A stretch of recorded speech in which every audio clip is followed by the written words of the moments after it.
दरअसल कोविड-19 की 3 स्टेज होती हैं। तो चलिए सबसे पहले मैं आपको कोविड-19 की 3 स्टेज समझाता हूँ। स्टेज 1, इस स्टेज में वायरस बॉडी में इंटर होता है।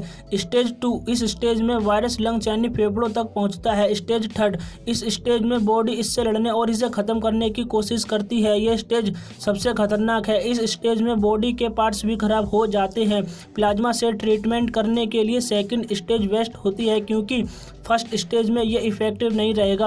प्लाज्मा थेरेपी पेशेंट को थर्ड स्टेज में जाने से रोक सकती है। इस थेरेपी में एंटीबॉडी का यूज़ होता है। बॉडी में एंटीबॉडी तभी बनता है जब कोई इंसान किसी खास वायरस या फिर कोई बैक्टीरिया का पेशेंट होता है।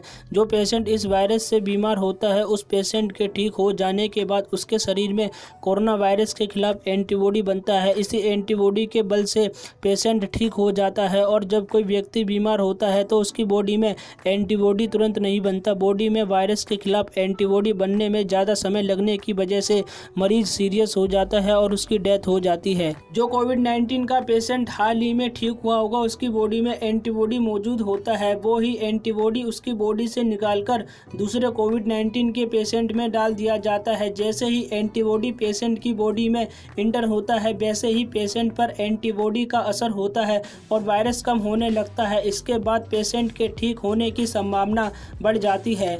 दरअसल कोरोना के पेशेंट के ठीक हो जाने के बाद पेशेंट की बॉडी में वायरस से लड़ने की इम्यूनिटी पावर बन जाती है और उसी इम्यूनिटी पावर को प्लाज्मा के रूप से निकाल सकते हैं 3 हफ्ते के बाद। प्लाज्मा इन्फेक्शन से ठीक हुए व्यक्ति के खून से अलग करके निकाला जाता है। एक बार में एक इन्फेक्शन से ठीक हुए व्यक्ति की बॉडी से 400 ml प्लाज्मा निकाला जा सकता है।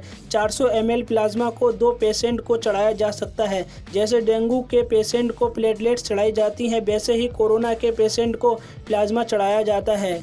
HSBT का कोरोना से ठीक हुए व्यक्ति से हाथ जोड़कर विनती है कि वे बिना डरे आए और प्लाज्मा डोनेट करें। प्लाज्मा डोनेट करने से आपको कोई प्रॉब्लम नहीं होगी, जैसे कमजोरी या दूसरी किसी प्रॉब्लम का डर। प्लाज्मा डोनेट करें और लोगों की जान बचाएं। आई एम श्योर अब आप जान चुके होंगे कि प्लाज्मा थेरेपी क्या है। So friends, health and beauty से रिलेटेड जानकारी के लिए सब्सक्राइब करें हमारा चैनल हेल्थ से ब्यूटी तक। और अगर आपको हेल्थ एंड ब्यूटी से रिलेटेड कोई प्रॉब्लम है तो नीचे कमेंट करके ज़रूर बताएँ।